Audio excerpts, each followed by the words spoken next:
My wife said she joined a gym, but bank statements show romantic dinners and hotels. I uncovered everything. Hello, everyone. I am Michael, 34 male, and my wife is Elizabeth, 32 female. We have been married for 7 years, together for 10. We have what I always thought was a pretty good marriage. We have our ups and downs, of course, like any couple, but we communicate well, we support each other, and we have built a comfortable life together in our suburban home. We have a dog, a golden retriever named Max, who is basically our furry child. We both work full-time jobs, mine in IT and Elizabeth in marketing. Life was normal. Maybe that's the problem. Maybe normal isn't enough for some people, I don't know. Anyway, this story starts about 3 months ago. Elizabeth started talking about wanting to get healthier. She said she felt sluggish and wanted to have more energy, which, honestly, I thought was great. I've been trying to get her to join me at my gym for ages, but she always said she wasn't a gym person. So when she announced she was joining a new gym, I was genuinely happy and supportive. She found a place that was apparently closer to her work, which made sense because our local gym is a bit of a drive. It was called Peak Performance Fitness or something like that. Sounded legit. She signed up, got all enthusiastic about it, new workout clothes, protein shakes, the whole 9 yards. I was really proud of her for taking initiative. The monthly membership fee was automatically deducted from our joint bank account, which we've always had for household expenses and savings. I didn't think twice about it. Honestly, I was just happy she was doing something for herself. The first month went by without incident. Elizabeth would go to the gym after work a few times a week. She'd come home, shower, and we'd have dinner. Sometimes she'd be a little tired, which I figured was from working out. Everything seemed normal, maybe even a little better because she seemed more energetic overall, just like she wanted. Then, about a month into her gym routine, I started noticing little things. Subtle changes in her behavior that, on their own, didn't mean much, but when you put them all together, started to paint a slightly different picture. For example, she started being a lot more protective of her phone. Like always having it face down, or taking it with her everywhere, even to the bathroom. Which, okay, maybe that's just a millennial thing, but it was a change for her. She used to leave her phone lying around all the time. Another thing was her schedule became less predictable. She'd say she was going to the gym, but sometimes she'd be gone for hours, like 3 or 4 hours. I figured maybe she was taking classes or something, but it still seemed like a long time for a workout. And when I asked her about her workouts, she was kind of vague. She'd say, oh, cardio and weights, but she wouldn't really go into detail. Which, again, not a huge deal. Some people don't like talking about their workouts, but it felt a little off. Then there was the change in her appearance, and I don't mean just from working out. She started dressing differently. More put together, I guess you could say. She'd always been pretty, but she started making more of an effort with her clothes, her hair, her makeup. New dresses, nicer shoes, more jewelry. Again, on its own, great, right? My wife is taking care of herself, feeling good. But it was all happening so suddenly, and combined with the other little things, it started to make me wonder. I know I sound paranoid, right? Like I'm looking for problems where there aren't any. And maybe I was. But that gut feeling, that little voice in the back of my head just wouldn't shut up. Something felt wrong. So like any good, slightly paranoid husband, I started doing a little investigating. Nothing crazy, just paying a little more attention. And that's when I decided to look at our bank statements again. I usually just glance at them to make sure there are no fraudulent charges, but this time I actually looked closely at the transactions. And that's when I saw it. The gym membership charges were there, regular as clockwork. But they weren't the only charges from Peak Performance Fitness. There were other charges, smaller ones, scattered throughout the month, and the descriptions were weird. Things like Peak Performance Fitness Cafe, Peak Performance Pro Shop, Peak Performance Spa. A gym with a cafe and a spa. Okay, maybe some fancy gyms have that, but a pro shop, what kind of pro shop would a gym have? Then I noticed something else. Mixed in with the gym charges were charges from restaurants. Not fast food places, but nice restaurants. Romantic restaurants. Places we'd gone for anniversaries or special occasions. And hotels. Not cheap motels, but upscale hotels in the city. The kind of hotels you'd book for a weekend getaway. And the dates of these charges, they coincided with the days Elizabeth said she was at the gym for hours. My blood ran cold. Suddenly all those little things I'd noticed, the phone secrecy, the unpredictable schedule, the changes in her appearance, it all clicked into place. The gym wasn't a gym. It was a cover for something else. something I really didn't want to believe. I sat there staring at the bank statement, my heart pounding in my chest. My hands were shaking. I felt sick to my stomach. Could it be true? Was my wife cheating on me? The thought was like a punch to the gut. It couldn't be. Elizabeth. My Elizabeth, the woman I'd built my life with, the woman I trusted completely. No way. There had to be some other explanation. Right. But the evidence was right there in black and white. Restaurant charges, hotel charges, all mixed in with these weird gym charges. It didn't make any sense. Unless the Peak Performance Fitness place wasn't a gym at all. Unless it was something else entirely. I decided I needed to do some more digging. I went online and searched for Peak Performance Fitness. I found a website. It looked like a gym website, all sleek and modern, pictures of people working out, classes, equipment, the works. But something still felt off. The address listed on the website was in a part of town I knew Elizabeth's work wasn't near. And the pictures, they looked like stock photos. Generic, not like real people at a real gym. I scrolled through the website looking for more information, and then I saw it. Buried in the fine print at the bottom of the About Us page. Peak Performance Fitness is a subsidiary of Discrete Encounters, Inc. Discrete Encounters, Inc. What the hell was that? I Googled it. And what came up made my blood run even colder. Discrete Encounters, Inc. was a company that ran adult entertainment venues. Not gyms, not fitness centers, but clubs. High-end, exclusive clubs for, well, you can probably guess. Suddenly everything made sense. The gym wasn't a gym, it was a front. The cafe, the spa, the pro shop, they weren't real. They were just names to disguise the real charges. The restaurant charges, the hotel charges, they weren't random. They were part of the package of cheating. My wife hadn't joined a gym. She joined a cheating club. A place where married people went to have affairs. A place that disguised itself as a fitness center to hide the truth from unsuspecting spouses. And my wife, my Elizabeth, was a member. She was going there, racking up charges for romantic dinners and hotel rooms, all under the guise of going to the gym. I felt like I'd been punched in the stomach again, but this time harder. The betrayal, the deception, it was overwhelming. I couldn't breathe. My hands were shaking so badly I could barely hold my phone. Tears welled up in my eyes, blurring my vision. I couldn't believe it. I just couldn't believe it. I spent the rest of the day in a daze. I couldn't concentrate at work. I kept replaying everything in my head, trying to make sense of it, trying to understand how this could have happened. How my wife, the woman I loved, could have done this to me. When Elizabeth came home from work that evening, she seemed perfectly normal. She asked me how my day was, she made dinner, she even suggested we watch a movie together. She acted like nothing was wrong. Like she hadn't been living a double life for the past 3 months. I watched her, studying her face, her movements, her expressions, trying to see if there was any sign of guilt, any hint of deception, but she was so good at it. She seemed so normal, too normal. It was chilling. I knew I couldn't keep this to myself. I couldn't pretend I didn't know. I had to confront her. But how? What do you even say in a situation like this? Hey honey, just wondering, are you secretly going to a cheating club and racking up hotel bills behind my back? It sounded ridiculous even to me. But I couldn't let it go. I needed answers.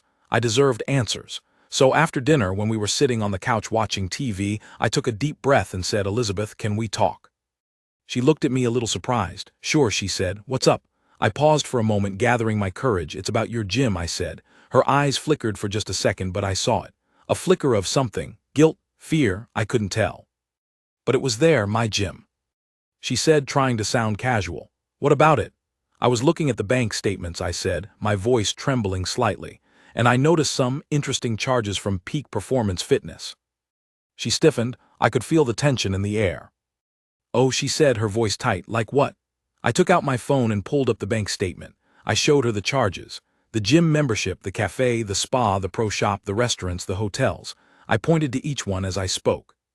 These charges, Elizabeth, these don't look like gym charges to me. They look like dates. Romantic dinners, hotel stays. What's going on? She stared at the phone, her face pale. She didn't say anything for a long moment. Then finally she looked up at me, her eyes wide and pleading. Michael, she said, her voice barely a whisper. I can explain. Explain what, Elizabeth? I said, my voice rising. Explain why you're spending hundreds of dollars at restaurants and hotels under the guise of going to the gym. Explain why you've been lying to me for 3 months. Explain why you're going to a place called Discrete Encounters, Inc. That's actually a cheating club. The words hung in the air between us, heavy and suffocating. Elizabeth's face crumpled. Tears started streaming down her cheeks. She didn't deny it. She didn't try to make excuses. She just cried. "Oh, Michael," she sobbed.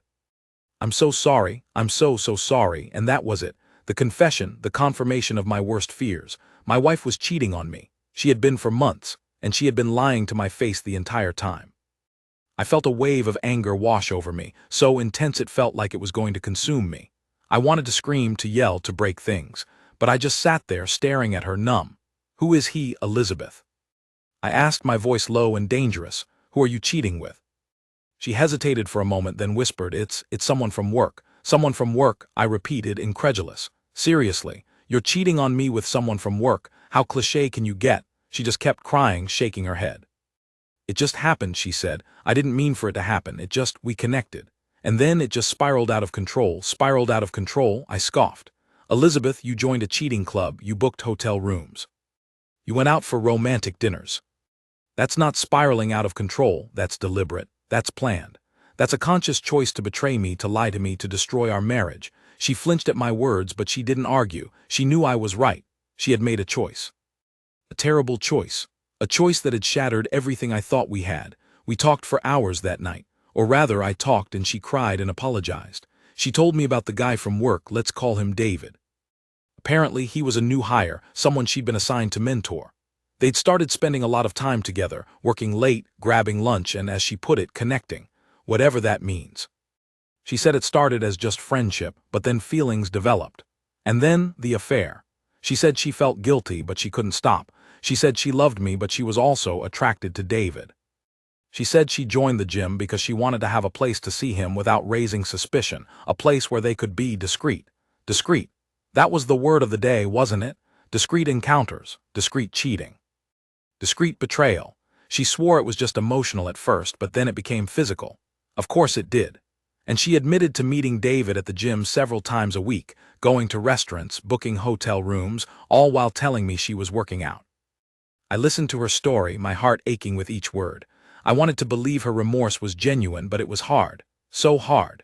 She had lied to me so completely, so convincingly for so long. How could I ever trust her again? The next few days were a blur. I felt like I was living in a nightmare. I couldn't eat, I couldn't sleep, I couldn't think straight. I went to work, but I was just going through the motions. I was a zombie. Elizabeth moved into the guest room. We barely spoke. The silence in the house was deafening, broken only by the occasional sob from the guest room. Max, our dog, seemed to sense the tension. He was moping around, whimpering, refusing to eat. Even he knew something was terribly wrong. I knew I needed to make a decision. I couldn't live like this, in this limbo of pain and uncertainty. I needed to figure out what I wanted to do. Did I want to try to forgive Elizabeth and work through this? Could I even forgive her? Could I ever look at her again without seeing the lies, the betrayal, the cheating? Or was it time to end things? To walk away from our 7-year marriage, to tear apart the life we had built together? The thought was devastating, but also liberating. Maybe it was the only way to escape this pain. I talked to a few friends, confided in my sister. Everyone was shocked, angry on my behalf. They all told me to leave her, to kick her to the curb, that she didn't deserve me. And maybe they were right. But a part of me, a small, foolish part of me, still loved Elizabeth, still remembered the good times, the laughter, the love we had shared. I decided to do something drastic. Something that would either force us to confront our issues and start healing, or finally break us apart for good. I decided to go to the gym. I know, it sounds crazy, but I needed to see it for myself. I needed to see this place that had become the center of my wife's double life. I needed to understand what she had been doing, where she had been going. And maybe, just maybe, I needed to confront David. I found the address of Peak Performance Fitness online. It was in a trendy part of town, not far from Elizabeth's office. I drove there one afternoon, during the time Elizabeth would usually be at the gym. The building looked exactly like the pictures on the website. Sleek, modern, with tinted windows. There was a small sign out front, Peak Performance Fitness, and a discreet logo. It looked like a gym. From the outside, I parked my car down the street and walked towards the entrance. My heart was pounding in my chest. My palms were sweating. I felt like I was about to walk into a lion's den. I took a deep breath and pushed open the door. The lobby was weird. It looked like a gym lobby, but not quite. There was a reception desk, a seating area with plush couches, and a juice bar. but everything was too perfect, too staged, like a movie set, and there was a strange vibe in the air, a kind of hushed expectancy. The receptionist, a young woman with perfectly coiffed hair and a too bright smile, looked up as I approached. "Welcome to Peak Performance Fitness," she chirped. "How can I help you?" Yeah," I said, trying to sound casual. "I'm interested in joining." "Wonderful," she said, her smile widening. "Have you been here before?" "No, first time," I said. "Okay, great. Let me just get some information from you," she said, reaching for a clipboard. "Name?" "Michael," I said. "Michael Thompson." She wrote it down. "And are you interested in a membership or just a day pass?" "Membership, probably," I said. "But I'd like to take a tour first if that's possible." "Of course," she said. "Let me just find someone to show you around." She picked up the phone and spoke into it softly. "David, can you come to the front desk? We have a potential new member who would like a tour." David. David, could it be? Was this him, my wife's affair partner, the guy she was cheating on me with? My stomach clenched. My hands started shaking again. This was really happening. A moment later, a man emerged from a door behind the reception desk. He was tall, handsome, with dark hair and piercing blue eyes. He was wearing a polo shirt with the Peak Performance Fitness logo and khakis.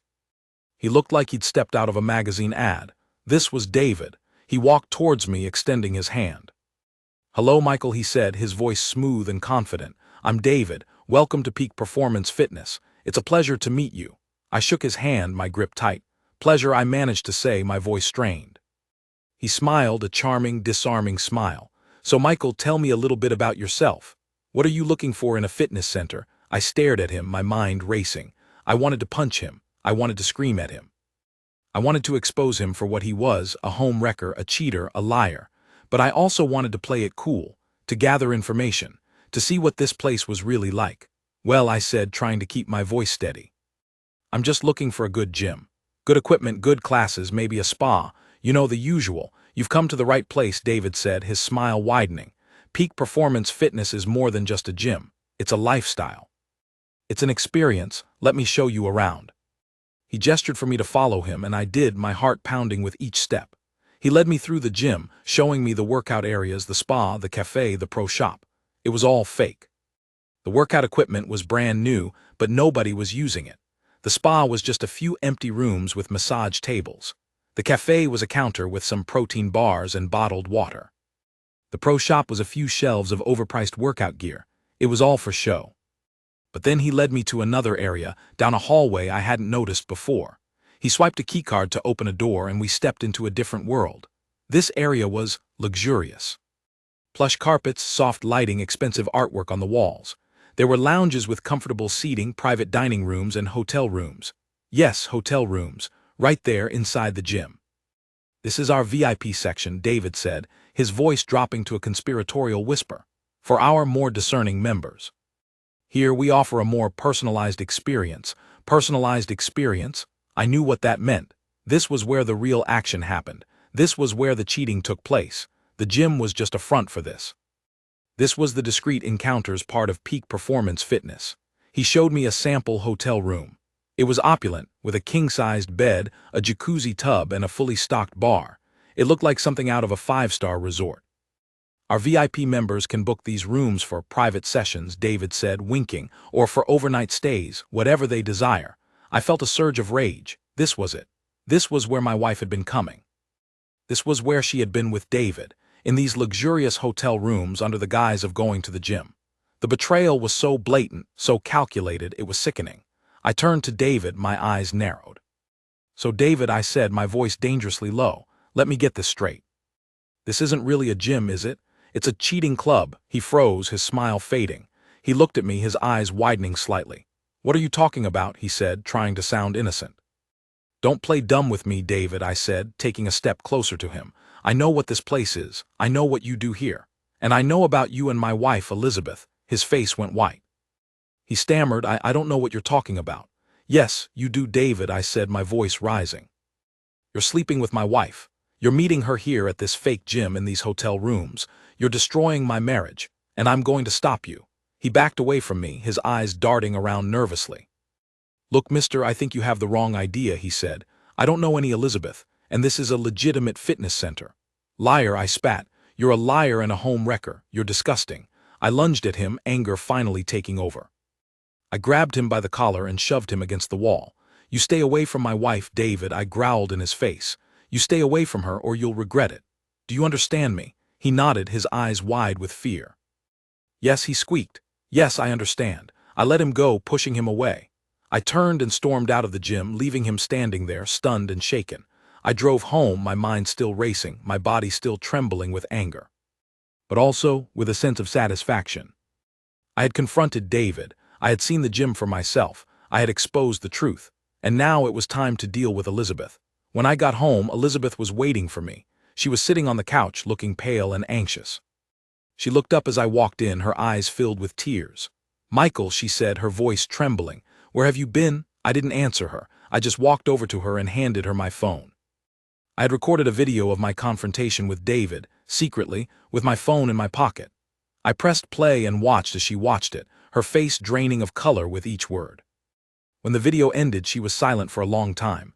Then she looked up at me, her eyes filled with shame and regret. "Oh, Michael," she whispered, "I'm so ashamed. I'm so sorry." "Sorry isn't enough, Elizabeth," I said, my voice cold and hard. "Sorry doesn't undo what you've done. Sorry doesn't erase the lies, the betrayal, the cheating. I know," she sobbed, "I know. But please, Michael, please forgive me. I'll do anything. I'll go to therapy, I'll quit my job, I'll cut off all contact with David. Just please give me another chance. Please don't leave me." I looked at her, my heart torn. A part of me wanted to forgive her. A part of me wanted to believe she was truly remorseful. But another part of me, the bigger part, was screaming, "Leave her. She doesn't deserve you. She betrayed you in the worst possible way." I thought about everything that had happened. The lies, the deception, the cheating club, David, the hotel rooms. It was all so disgusting. And I realized in that moment that I couldn't forgive her. Not really, not ever. The trust was broken, shattered beyond repair. And without trust there was no marriage. "It's over, Elizabeth," I said, my voice firm and final. "I want a divorce." Her face crumpled. She started sobbing uncontrollably, begging me to reconsider. But my mind was made up. I wasn't going to stay in a marriage built on lies and betrayal. I deserved better. I deserved someone who would be honest with me, loyal to me, faithful to me. And Elizabeth wasn't that person. Not anymore. The divorce process was messy and painful, as divorces usually are. Elizabeth was devastated. She begged me to change my mind. She promised she would do anything to win me back. But I stood firm. I wasn't going to be manipulated or guilt-tripped. I was done. We divided our assets, sold the house, and went our separate ways. It was heartbreaking, tearing apart our life, but it was also necessary. I needed to heal, to move on, to rebuild my life without her. As for Elizabeth, she lost her job. Word got around the office about her affair with David, and she was asked to resign. David, it turned out, was married too. And when his wife found out about the affair, she kicked him out. So Elizabeth and David, the cheating couple, both ended up losing everything. Their jobs, their spouses, their reputations. Karma, as they say. I know some people might say I was too harsh, too unforgiving. Maybe I should have tried to work things out with Elizabeth. Maybe we could have gone to therapy, rebuilt our trust, and saved our marriage. But I don't think so. I think some betrayals are just too deep, too damaging to recover from. And Elizabeth's betrayal was one of them. I'm still healing, still picking up the pieces of my life. It's not easy. Divorce is never easy. But I know I made the right decision. I'm better off without her.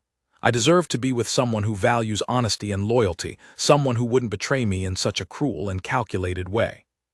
And you know what? In a weird way, I'm almost grateful for what happened.